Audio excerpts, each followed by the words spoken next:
একবার হযরত আবু দারদা রাদিয়াল্লাহু তাআলা আনহু-এর কাছে একজন লোক এসে বলল, হে আবু দারদা, আমি তোমাকে একটা আশ্চর্য ঘটনা বলবো।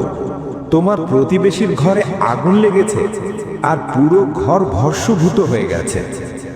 এ কথা শুনে সবাই ভেবেছিল তিনি হয়তো দৌড়ে যাবেন, দুঃখ প্রকাশ করবেন বা সাহায্য করতে ছুটবেন। কিন্তু আবু দারদা রাদিয়াল্লাহু তাআলা আনহু শান্তভাবে বললেন, আলহামদুলিল্লাহ, আমি আমার ঘরকে আল্লাহর জিম্মায় সঁপে রেখেছি। রাসূলুল্লাহ সাল্লাল্লাহু আলাইহি ওয়াসাল্লাম আমাকে একটি দোয়া শিখিয়েছেন। আমি প্রতিদিন সেই দোয়া পাঠ করি, তাই আমি নিশ্চিত আল্লাহ আমার ঘরকে রক্ষা করবেন। লোকেরা অবাক হয়ে গেল, দ্রুত ছুটে গেল তার ঘরের দিকে।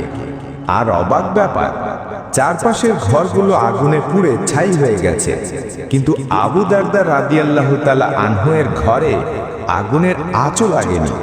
তিনি বললেন, রাসূল সাল্লাল্লাহু আলাইহি ওয়াসাল্লাম আমাকে শিখিয়েছেন এই দোয়া, হাসবিয়াল্লাহু লা ইলাহা ইল্লা হুয়া আলাইহি তাওয়াক্কালতু ওয়া হুয়া রাব্বুল আরশিল আযীম। যে ব্যক্তি সকাল সন্ধ্যা এই দোয়া 7 বার পাঠ করে, আল্লাহ তাকে দুনিয়া ও আখিরাতের বিপদ থেকে রক্ষা করেন।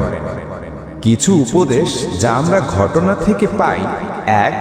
দোয়ার শক্তি এমন যে তা আল্লাহর হেফাজতের ঢাল হয়ে দাঁড়ায়। 2. আমাদেরও উচিত প্রতিদিনের আমল হিসেবে এই দোয়া পাঠ করা। 3. বিপদের সময় আতঙ্কিত না হয়ে আল্লাহর উপর ভরসা রাখা। বন্ধুরা, ঘটনাটি ভালো লাগলে একটি লাইক করে দাও আর চ্যানেলটি সাবস্ক্রাইব করতে ভুলে যেও না।